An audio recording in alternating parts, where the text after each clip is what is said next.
नमस्कार दोस्तों, मैं भूषण रघुनाथ। स्वागत है आपका news info and knowledge spot के एक नए एपिसोड में। विदेश मंत्री एस जयशंकर ने अमेरिकी कारोबारी जॉर्ज सोरोस को निशाने पर लेते हुए यह जो कहा कि वह बूढ़े और धनी होने के साथ हठधर्मी और खतरनाक है, उससे इस प्रश्न का उत्तर मिलता है कि भारत को उनसे सावधान रहने की आवश्यकता क्यों है। I could take a view that the individual in question, Mr. Soros, is a old, rich, opinionated person sitting in New York who still thinks that his views should determine how the entire world works. Now, if I could only stop at old, rich and opinionated, I would put it away.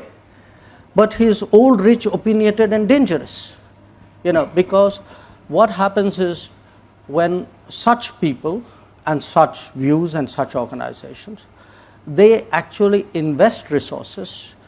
विदेश मंत्री ने इसे यह कहकर स्पष्ट भी किया है कि हम इससे अच्छी तरह परिचित है कि जब बाहरी हस्तक्षेप होता है तो क्या होता है। इसका अर्थ है कि जॉर्ज सोरोस सचमुच भारत में हस्तक्षेप करने की कोशिश कर रहे हैं। उनका यह कहना खतरनाक है कि अदानी मामले से भारत में लोकतांत्रिक प्रक्रिया का पुनरुत्थान होगा। इसका मतलब तो यही निकलता है कि उन्हें अभी भारतीय लोकतंत्र में खोट दिख रहा है। एक तथ्य यह भी है कि वह प्रधानमंत्री नरेंद्र मोदी को लोकतांत्रिक नहीं मानते। ऐसा मानने वालों की कमी नहीं, लेकिन यदि जॉर्ज सोरोस जैसे लोग अपनी इस मान्यता के चलते भारत में हस्तक्षेप करने की कोशिश करते हैं तो फिर उसे स्वीकार नहीं किया जा सकता। जॉर्ज सोरोस के इरादों को लेकर इसलिए सावधान रहने की आवश्यकता है क्योंकि वह विभिन्न तरीकों से कई देशों में हस्तक्षेप कर चुके हैं। इसके अलावा उनके करीबी भारत में ऐसी गतिविधियों में लिप्त रहे हैं जो सरकार के लिए समस्या पैदा करने वाली थी।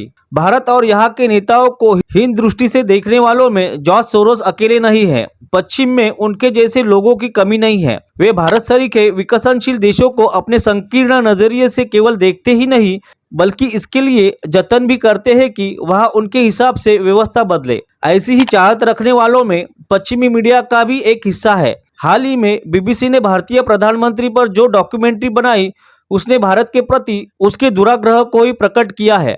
पश्चिमी मीडिया ने अपने और दूसरे देशों के लिए अलग अलग मापदंड बना रखे हैं। वह उनका बेशर्मी के साथ प्रदर्शन भी करता रहता है। विडंबना यह है कि उसके प्रभाव में आकर भारतीय मीडिया का भी एक हिस्सा काम करता है। ऐसे करके वह जॉर्ज सोरोस जैसे लोगों का काम आसान ही करता है। क्या बीबीसी कभी यह बताने का साहस करेगा कि विंस्टन चर्चिल की नीतियों के कारण भारत में कितनी तबाही हुई थी? बीबीसी और ब्रिटेन के लोग भले ही चर्चिल को नायक के तौर पर देखें, लेकिन भारतीयों के लिए वह सदैव खलनायक ही रहेंगे क्योंकि उनके कृत्य ही खलनायकों वाले थे। क्या बीबीसी कभी यह दिखाएगा कि पश्चिमी देशों ने लोकतंत्र के नाम पर इराक, लीबिया, सीरिया आदि देशों को किस तरह गर्त में पहुंचाया? श्रेष्ठता बोध से ग्रस्त पश्चिम जब तक इस सोच से बाहर नहीं आता कि शेष दुनिया को उसके नक्शे कदम पर चलना चाहिए, तब तक उससे सावधान रहना होगा।